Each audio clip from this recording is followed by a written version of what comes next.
Mga master, okay lang bang? Huwag niyong skip ang mga ads sa aking mga video kung okay lang mga master. Salamat sa solid na suporta po. Yon, what's up mga masters? Nandito na naman tayo sa panibagong araw, panibagong kabanata na naman ang pagsasama-samahan natin ngayon, guys.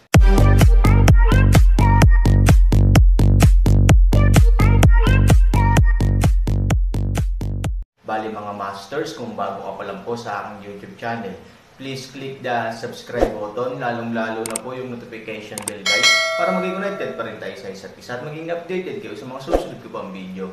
Bali mga masters, bago natin umpisahan ng kwento ay mag-shoutout po muna tayo para sa mga solid nating tagapakinig. Shoutout kay Marbs Bin, shoutout kay Benji Raffles. Yun na nga mga masters, no? Bali hindi na ito patagalin. In 3, 2, 1, let's go! Sinulyapan ni Captain Guan ang may-ari ng tindahan at malamig na sinabi, bilang may-ari ng isang sikat na tindahan, maraming taon nang nagpapatakbo ang tindahang ito, pera man ito o iba pang bagay, maaari itong ituring na isa sa mahahalagang organisasyon ng departamentong ito. Gayunpaman, sa ganoong mahalagang lugar, gumawa ka ng kabuluhan. Una, ang mga ninuno sa dugo ay hindi sigurado kung sila ay buhay o patay, ngayon ay ninakawan ang nayon. Alam mo ba kung anong malubhang krimen ang iyong ginawa? Malamig na sabi ni Captain Guan. Ibinaba ng may-ari ng tindahan ang kanyang ulo, hindi ako gagawa ng anumang dahilan para sa bagay na ito, anuman ang dahilan, ang pagkatalo ngayon ng sikat na tindahan ay palaging lilito sa aking mga kamay, dahil ako ay may isang hindi maiiwasang responsibilidad. Kapag nakita ko ang iyong kamahalan, hihingi ako ng kamatayan bilang paghingi ng tawad. Napakasinsero ng ugali ng may-ari ng nayon, ngunit halata rin ang kahulugan sa likod ng katotohanan. Ako ay nagkasala, at ako ay natural na makakahanap ng isang tao sa itaas upang humantong sa akin sa kamatayan, ngunit ito ay hindi sa iyo upang parusahan ako. Ito ay may dalawang kahulugan, ang isa ay upang sabihin sa kanila na hindi ako isang taong maaari nilang parusahan, at ang isa ay upang sabihin sa kanila na mayroon din akong sariling saloobin sa pag-amin ng pagkakasala. Nanlamig ang mukha ni Captain Guan, sa tingin mo ba ay kasing simple lang ito ng kamatayan? Para sa napakalaking sikat na tindahan, gaano man kalakas ang Han Sanchen, hindi mo talaga kakayanin ang kanyang pag-atake, kaya, hindi mo dapat hayaan ang sikat na tindahan na kumpleto ang pagkatalo, napakalinis ng pagkatalo. Hindi ka man lang magtatagal para makarating kami. Ang pangungusap na ito ay nagpapahiya pa rin sa may-ari ng nayon. Ito ay totoo na ang pagtitiyaga hanggang sa sila ay dumating sa pangkalahatan ay palaging isang punto para sa may-ari ng nayon, ngunit hindi niya pinangarap na siya ay magkakawatek-watek. Sa huli, ito ay nauwi sa isang ganap na runaway na sitwasyon. Forget it, there is no point in pursuing this anymore. I think we should reconsider this matter from a long-term perspective. Ang Commander-in-Chief na si Liu ay lumabas sa oras upang maayos ang mga bagay-bagay, pansamantalang nagpapahinga sa kapaligiran sa pinangyarihan. Ngayon lang, hindi ba sinabi na ni Captain Guan na ngayong nangyari na ang mga bagay? I think the next step is for US to figure out how to get back on track.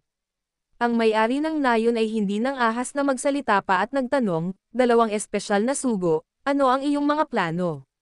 Sabi ni Commander Liu. Ang ibig sabihin ni Captain Guan ay ang sikat na tindahan ay palaging isang lugar ng karangalan para sa aming organisasyon, ngunit ngayon ito ay nawala sa walang kabuluhan, kapag ang salita ay lumabas, ito ay tiyak na magiging isang biro sa mundo.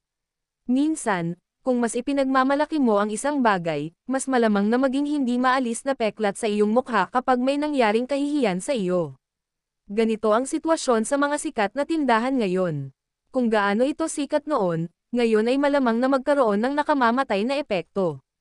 Ano ang iisipin ng ibang tao sa ating kapangyarihan sa hinaharap? Akala nila tayo ay mga tigre ng papel na walang iba kundi ang hitsura. Gayunpaman, kapag nalaman ng mga puwersang ito sa ibaba na hindi na natin kayang panatilihin ang isang sikat na tindahan, ang mga puwersang ito ay hindi na magiging katulad nila. Tiyak na sasamantalahin ng ating mga kaaway na puwersa ang pagkakataon na magdulot ng kaguluhan. Ang ikinababahala ng iyong kamahalan at kaming lahat ay kapag dumating ang panahong iyon, ang maliliit na puwersang iyon na sa wakas ay naging masunurin ay magkakaroon ng iba pang mga ideya at gagawa pa nga ng mga aktwal na aksyon. Magkakaroon ng kaguluhan sa nasusunog na lungsod ng buto, at maraming bagay na kinokontrol ng ating mga puwersa ay hindi maiiwasang hamanin ng kaayusan. Siyempre, magdudulot din ito ng malubhang pinsala sa ating pag-unlad sa hinaharap. Ang kapangyarihan ay parang higanti din sa negosyo, pagkatapos maabot ang isang tiyak na antas, ang malaking katanyagan ay maaaring magdala sa kanya ng maraming kaganhawahan at bilis, gayunpaman, kung mayroong anumang iskandalo, ito ay magiging mas malaki, at ang malalaking pagbabago ay magiging napakalaki, na nagdudulot sa kanila ng malaking pinsala. Ito ang dahilan kung bakit ang sinumang higanteng buwaya ay dating may mga abogado upang protektahan ang ilan sa kanilang sariling mga karapatan, ngunit sa paglaon ay tiyak na magkakaroon ng isang departamento tulad ng mga relasyon sa publiko na mamamahala sa paglilinis ng ilang mga sitwasyong nauugnay sa reputasyon. Kapag naabot nila ang isang tiyak na sukat, sa kalaunan ay matutuklasan nila ang dalawang talam na espada na dulot ng katanyagan at kapalaran sa kanila. Sa makatuwid, ang relasyon sa publiko ay nagsimulang maging napakahalaga. Ang kasalukuyang mga sikat na tindahan at ang mga puwersa sa likod ng mga ito ay malinaw na umabot sa kasalukuyang yugto. Kung nandito si Han Sanchen, siguradong mas mararamdaman niya ang simpatiya sa puntong ito, dahil may iba't ibang pelikula tungkol sa ganitong bagay sa mundo na kinukunan sa screen. I understand. I would like to ask kung paano niyong dalawa gustong makabawi sa panukalang ito. Bilang ang taong namamahala sa isang sikat na tindahan at ang taong responsable sa kabiguan na ito, kung may ideya kayong dalawa, lubos akong makikipagtulungan sa inyo. Ang may-ari ng tindahan ay pinananatiling mababa ang kanyang katayuan. Bukod pa rito, ang kahulugan sa likod ng mga salita ay ginagawa nila ang lahat ng mga responsibilidad sa kanilang sariling inisyatiba. Ang ibig sabihin nito ay sabihin sa kanilang dalawa na kung mayroon kang anumang mga ideya, sabihin mo lang at gawin ito. Kung nabigo ka, hindi mahalaga, ako pa rin ang may kasalanan, mga tao. Walang paraan, ngayong narating na ng sikat na tindahan ang kasalukuyang sitwasyon, alam ng may-ari na kapag nakita na niya ang Panginoon, siguradong hindi na siya makakatakas sa kanyang parusa, at tiyak na napakalupit ng parusang ito. Sa makatuwid, sa kasalukuyang sitwasyon, para sa kanya, nais niyang subukan ang anumang pagkakataon sa buhay. Pag nanalo siya baka makabalik siya, kung matatalo siya, wala siyang mawawala, na hit rock bottom na siya, ano bang pakialam niya? Bahagyang sumimangot si Captain Guan, gusto kong pangunahan ang mga tropa sa pag-atake sa Yetian City.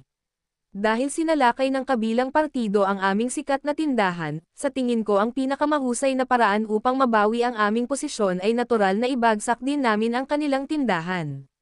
Siyempre ang isang malaking pagkatalo ay dapat ipagkasundo at pakinisin ng isang malaking tagumpay. Nang marinig ito ng may-ari ng nayon, bahagyang nagulat siya, sasalakayin ba natin ang Yetian City? Nagmamadali ring sumingit ang sagong nakaputing damit, ngunit ang lungsod ng Yetian ay hindi isang maliit, o tila madaling angat na buto. Tumango rin si He Feng bilang pagsang-ayon, oo, kailangan nating malaman ang isang bagay, iyon ay, halos 2 milyong subordinate na tropa ang umatake noon sa Yetian City, ngunit ang resulta ay nauwi sa isang mapaminsalang pagkatalo. Kung halos 2 milyong tao ang nabigo, at kakaunti lang ang tao ngayon, paano sila lalaban? Kung gayon naisip mo na ba na dahil lamang sa halos 2 milyong tao ang nabigo, hindi ito nangangahulugan na ang Yetian City ay dapat na napakalakas, malamig na sabi ni Captain Guan. Hindi naintindihan ni He Feng at ng iba pa ang kahulugan ng mga salitang ito, ngunit biglang naunawaan ng espesyal na sugo na nakaputi ang ibig sabihin ni Kapitan Guan. Kapitan, ang ibig mong sabihin ay ang kabiguan ng halos 2 milyong tao na ito ay hindi nangangahulugang isang kabiguan sa mga tuntunin ng lakas, marahil ito ay tactical. Tumango si Captain Guan, mukhang napakaraming tao ang 2 milyong tao, ngunit maaaring hindi lahat sila ay makakapag-deploy para umatake.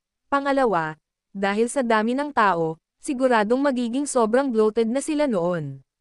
Kung sapat na ang kalaban, kung matalino ka at sapat na makapangyarihan, maaari kang gumamit ng mga paraan tulad ng pagtama ngunit paglusob.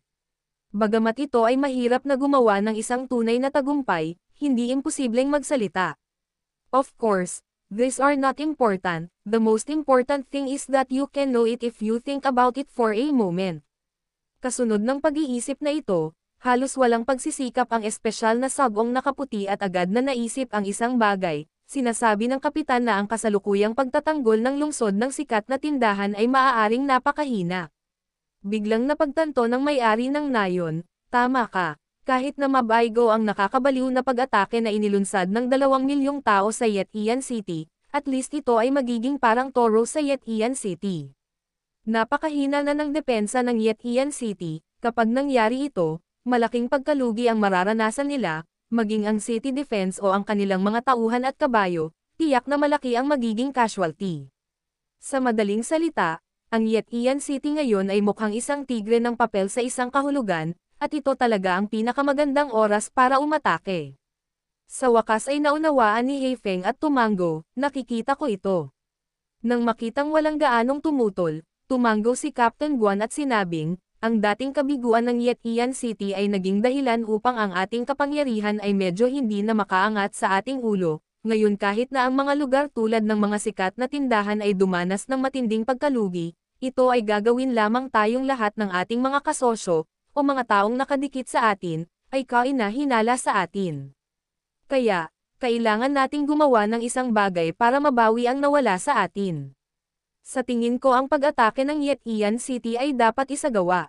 Pagkasabi nito ay tumingin si Kapitan Guan sa may-ari ng nayon, Commander Liu at iba pa. Nagmamadaling ibinaba ng may-ari ng tindahan ang kanyang ulo at sinabing, ako at ang natitirang mga tao sa sikat na tindahan, mangyaring sundin ang mga tagubilin ng kapitan. Gayunpaman, bago salakayin ang Yetian City, hindi lang tayo kabayanihan, o hinahangaan lang natin ang mga benepisyong darating pagkatapos ng ating tagumpay, ang dapat nating maging malinaw at mag-ingat ay kapag nabigo tayo, gagawin natin kung ano ang iyong kinakaharap. Pagkarinig sa mga salita ni Kapitan Guan, tumango si Commander Liu, tama si Captain Guan, isa-isip lang natin ito sa lahat ng oras. Yun na nga mga masters, no? Bali panibagong kabanata na naman yung natapos natin ngayong gabi. Muli, maraming salamat po talaga sa walang sawang suporta po sa aking YouTube channel na talagang inaabangan nyo po ang bawat upload ko po. Bali mga masters, magkita-kita ulit po tayo bukas ng gabi at ngayon po ay magpapaalam po muna tayo. Bali mga masters, bye-bye!